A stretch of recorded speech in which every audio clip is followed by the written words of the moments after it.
In 1921, Americans fought a war against other Americans. Not during the Civil War, not during the Revolution. This happened in West Virginia.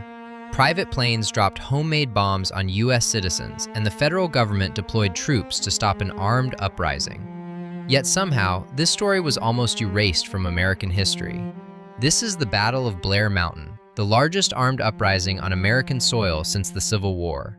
10,000 miners, 1 million rounds fired, and a chapter of American history that almost disappeared.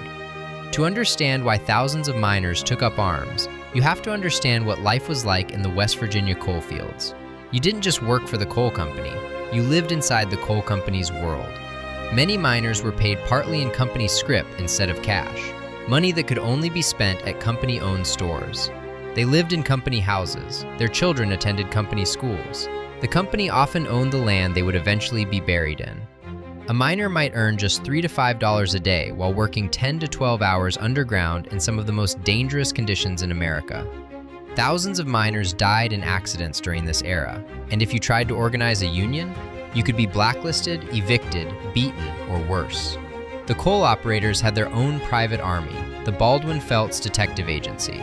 These weren't ordinary security guards, they were hired guns, and they answered to the coal companies.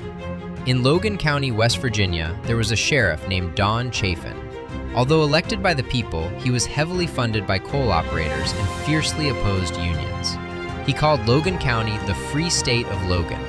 Union organizers rarely got far there. Chafin eventually assembled thousands of armed deputies and volunteers to keep the miners out.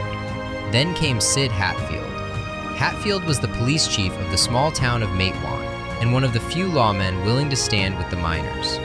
In May 1920, Baldwin Felts agents arrived to evict mining families. Hatfield stood in their way. What followed became known as the Matewan Massacre. A gunfight erupted in the middle of town. Several Baldwin Felts agents were killed. Hatfield walked away a hero. To the miners of West Virginia, he became a legend.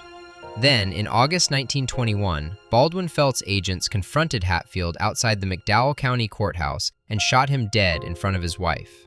That was the match that lit the fire. Within days, miners across the state grabbed their rifles, many of them veterans of World War I, and began marching.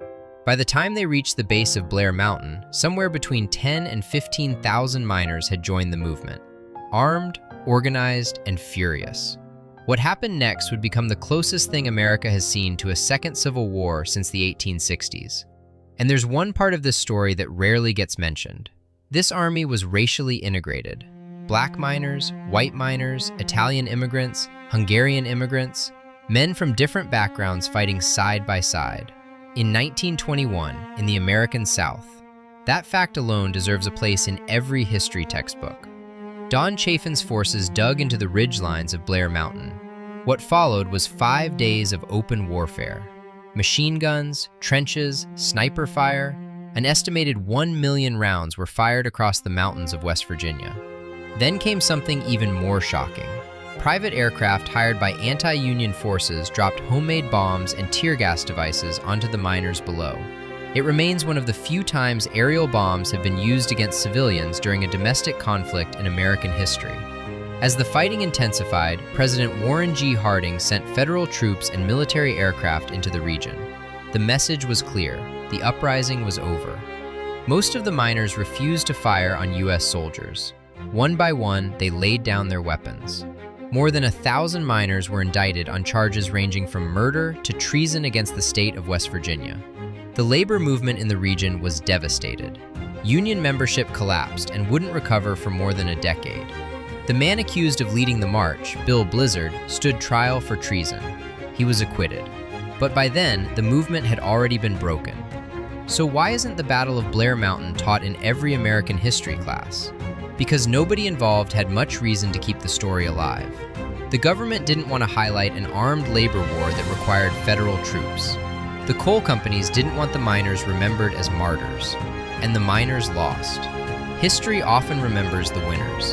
Blair Mountain wasn't added to the National Register of Historic Places until 2009, and even today, there are ongoing battles over preserving the site.